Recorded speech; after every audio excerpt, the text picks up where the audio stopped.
Bonjour à toutes. On se retrouve aujourd'hui pour terminer notre série de vidéos avec l'auteur de L'insomnie c'est fatigant, Myriam Roberge-Dion, que vous connaissez maintenant dans toute la série qu'on vous a proposée.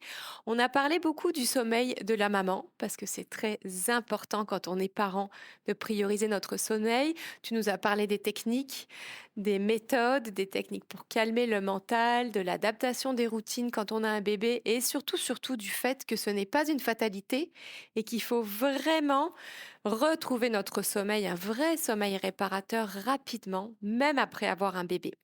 Mais aujourd'hui, ce dont j'aimerais qu'on parle, c'est le sommeil des enfants. On sait maintenant que côte à côte avec l'attachement, le sommeil est très important pour les enfants, pour qu'ils se développent bien, pour qu'ils aient un bon apprentissage, notamment à l'école. Donc, est-ce qu'il y a des choses qu'on peut faire? Les gens aimeront pas ma réponse. Vous entendez des trucs tout le temps pour que les enfants puissent dormir. Moi, c'est pas ça. Euh, Mes trucs, je sais pas, peut-être que je devrais pas le dire. Les gens vont me détester. En fait, je vais vous dire mon truc. Je vais vous dire ce que nous, on a fait à la maison avec nos 5 enfants. Euh, Enfin, on a pris le rythme des enfants, tout simplement. On s'est mis à se coucher tôt le soir pour ne pas avoir à être en mode de confrontation avec les enfants. Je pense que quand on avait un ou deux ou peut-être trois enfants, on était beaucoup dans un mode d'essayer de coucher les enfants puis profiter de notre soirée. Parce que c'est le temps un peu tranquille de la maisonnée quand les enfants, enfin, sont au lit. Sauf que là, les enfants descendaient toujours pour nous voir. On était toujours en mode de leur crier après, de leur dire va te coucher. Puis c'est la même chose pour le matin, les enfants qui se levaient trop tôt. On leur dit va te coucher, va te coucher, va te coucher. Donc, on a beaucoup cette relation-là comme parents avec le sommeil de nos enfants, euh, d'être en confrontation.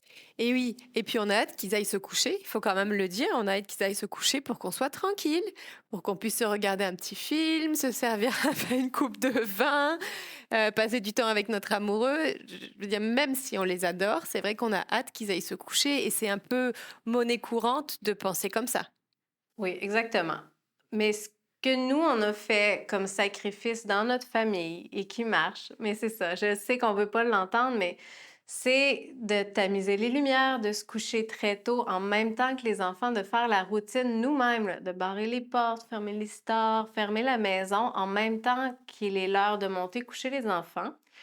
Puis après, une fois que les enfants sont au lit, bien là, on a notre petit moment tranquille dans notre chambre, la porte fermée, proche des enfants. Sauf que pour les enfants, on est couché, on est en pyjama. Donc, on a quand même ce petit moment-là pour écouter une émission. Puis j'avoue que parfois, j'apporte la coupe de vin dans la chambre aussi.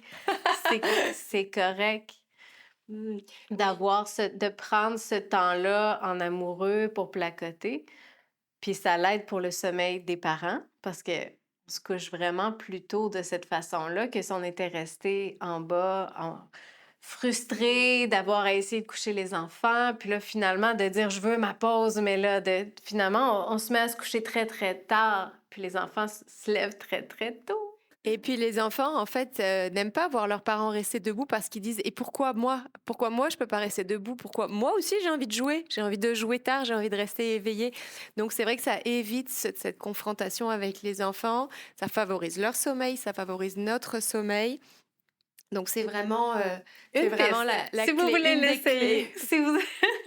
si vous osez essayer de mettre le sommeil, c'est valoriser comme maisonner, valoriser le sommeil. Mhm. Donc, personne appelle, personne dérange, personne vient visiter, on répond pas au courriel parce que on couche, on est au lit en même temps que les enfants. Si nos enfants se réveillent la nuit, s'ils ont du mal à s'endormir, est-ce qu'il y a des signes qu'il faut surveiller pour vérifier que notre enfant n'est pas en train de basculer dans des problèmes, des Ah oui. troubles du sommeil? Ah, je suis tellement contente que tu me parles de ça parce que moi, j'ai commencé à avoir des troubles du sommeil quand j'étais enfant.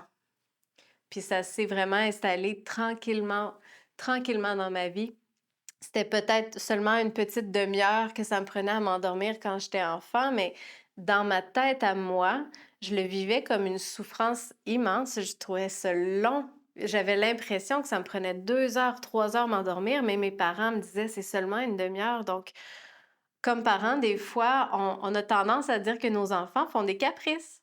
Si l'enfant dit je suis pas capable de dormir, on va, on va le chicaner. Donc, moi, quand j'étais petite, j'osais pas aller voir mes parents pour leur dire que j'arrivais pas à m'endormir. Donc, je dirais que si votre enfant appréhende d'aller au lit, si votre enfant vient vous voir, vous dit j'essaye de dormir, mais je suis pas capable.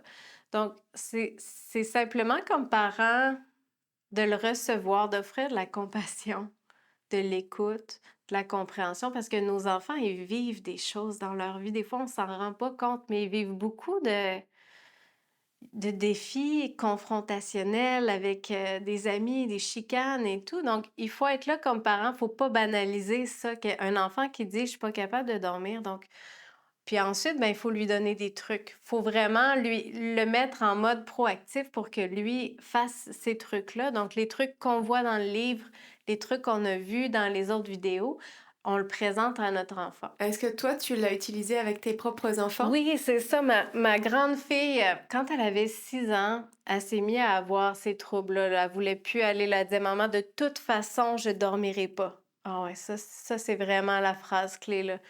Je veux pas aller au lit, de toute façon, je dormirai pas. Puis elle venait nous revoir là, plusieurs fois. Elle était rendue à peut-être avoir besoin de 2 heures pour s'endormir.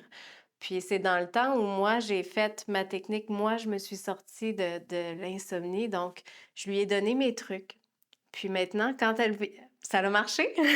Premièrement, ça a marché en dedans de quelques semaines. Là, l'insomnie a été complètement coupée, puis elle a retrouvé le sommeil là, pendant plusieurs années. Donc ces Et, trucs-là, pour une enfant, est-ce que c'est la même chose, le même mantra? ouais, Je me repose, je cherche pas à dormir, surtout c'est pas, ça. je Je relaxe mon... chasse une passée à la fois. Euh, mais là, dans le fond, encore maintenant, là, ma grande fille vient me voir, elle est rendue à 14 ans. Mais là, c'est peut-être une fois par semaine, elle va venir me voir, je suis pas capable de m'endormir. Donc là, ce qu'elle veut, c'est que je lui répète son mantra. Essaye pas de dormir. C'est pas grave. T'es pas obligé de dormir. Reste dans ton lit, puis essaye au moins de reposer ton corps, puis de reposer ton esprit. Donc, détends tes muscles, prends des grandes respirations, pense à tous les muscles de ton corps. Ton corps va être reposé demain, tu ne seras pas fatigué, mais il faut que tu reposes ton esprit aussi. Donc, pour reposer notre esprit, il ne faut pas réfléchir, il ne faut pas penser à rien. C'est difficile, on chasse une pensée à la fois. Donc là, elle vient, je lui dis ça, et elle retrouve le sommeil pendant 1 semaine, 2 semaines, jusqu'à temps qu'il y ait des soucis qui viennent faire la tornade d'idées dans sa tête. Sauf que ça marche pour un enfant. Ça a marché quand elle avait 6 ans.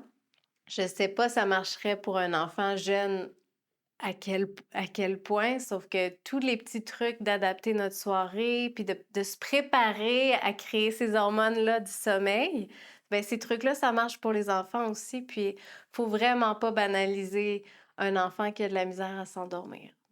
Mm. Merci. Écouter nos enfants, être à l'écoute et vraiment aller chercher la cause quand ils nous disent que ça va pas, quel que Oui, soit le domaine finalement. ouais. Bien, merci beaucoup, Myriam. C'était vraiment un Ça fait plaisir de plaisir. faire toutes ces entrevues avec toi. Merci pour tous ces précieux conseils, ces techniques. Le fait de savoir que l'hypervigilance, ce n'est pas une fatalité quand on est maman. Pour moi, c'est vraiment très nouveau parce que je pensais que c'était normal. Donc ça fait du bien d'entendre que non, c'est pas une fatalité. On peut faire plein de choses. On peut les adapter à sa sauce aussi. On peut les adapter à sa manière. On peut les adapter à nos propres enfants, à nos propres vies. Il n'y a rien qui est gravé comme ça dans le marbre, qui est rigide. Tout est souple, mais avoir les clés, avoir une méthode, avoir quelque chose sur quoi s'appuyer et surtout aller chercher des outils, c'est À long vraiment... terme, oui, c'est ça, vraiment, parce que le sommeil, c'est un cercle vicieux, vraiment. Puis des fois, on a l'impression qu'on est dans une phase puis que ça va passer, puis que c'est juste un mauvais moment à passer. Sauf que on s'en rend peut-être pas compte que des fois, on peut partir la roue là, de ce cercle vicieux-là, puis que ça peut aller vers un trouble plus ancré, plus profond, chronique, qui devient chronique. Merci beaucoup, Myriam. À bientôt.